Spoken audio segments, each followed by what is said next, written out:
Hi, welcome back to my kitchen, your safe place to discuss the good, the bad, and the ugly of the working world.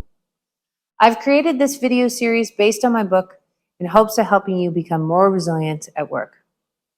Today, I'm going to introduce you to one of the main characters in my book, the workplace cretin.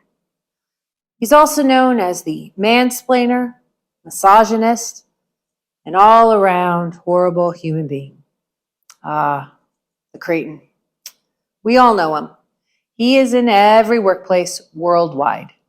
I have met him many times in my 25 years in emergency management. There is seriously no amount of mandatory HR or sensitivity training that will ever have an impact on his behavior.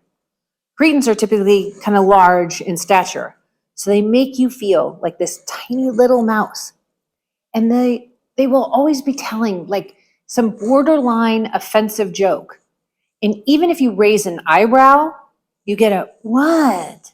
Geez, a man can't even say anything anymore without offending someone. The cretin is smart enough to not say something overtly inappropriate, but the placement of their gaze when saying, "You look really nice today," immediately makes you feel dirty and tells you exactly what they're thinking. Any compliment he gives you will always be dripping with sarcasm and belittlement.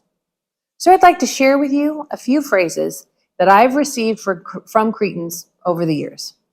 First, "Good job on that project. Must have been nice to be given such an easy assignment." "Oh, wow, you're getting really loud," when maybe expressing your opinion because no one's listening to you. You're being too loud. Only a woman can get away with saying that. "Here's one of my faves. Who takes care of your son while you work?" Another good one. "Do you have Tourette's syndrome because you keep repeating yourself?" To this person, I so wanted to like scream and just say, "No, I'm repeating myself and I'm trying to speak slowly because you're not listening to me." Here's all-time favorite line I received. "Unless you have been shot at, you really can't say that you have emergency management field experience." Here's some good ones. "You look yummy." "I don't want to hear about your daycare issues. That's the whole reason why women shouldn't work outside the home." This was said in 2019 to me. Another couple ones. "You're too pretty," or "Your boobs are too big to be taken seriously." Said to my face in the workplace. And finally, of course, the classic, "You are a bitch." Always make sure to call them out and ask them, "Why do you think I'm a bitch?" They will turn like bright red, possibly like try to hit you, and then just walk away. If you actually get a response to it, you'll have a good laugh. So the cretin's behavior, it is so pervasive, it is so vile compared to modern professional standards that when you're presented with it, you immediately think it must be a joke. Because, heck, it's not 1962. It is reasonable for you to believe that people don't live under rocks, right? Okay, so now you know how to identify the cretin.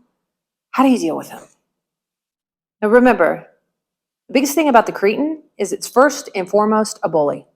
So ignore them. Walk away from them. Take copious notes while they're speaking. It'll drive them insane. Document all bad behavior. And do not give them the satisfaction of getting to you.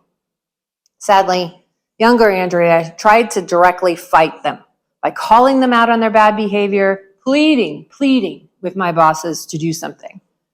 Unfortunately, it was not effective because the cretin just kept coming at me because they knew they had power over me. They got to me. If you find yourself dealing with a cretin, try to get away from the situation as soon as possible and come home and make yourself some delicious pity party bourbon bread pudding. Maybe pour yourself a couple fingers as well. Next week, I'm going to introduce to you another main character in my book, the douchebag. Until then, Stay resilient. You got this. And DM me if you have a work situation you'd like to talk through. Enjoy the bread pudding.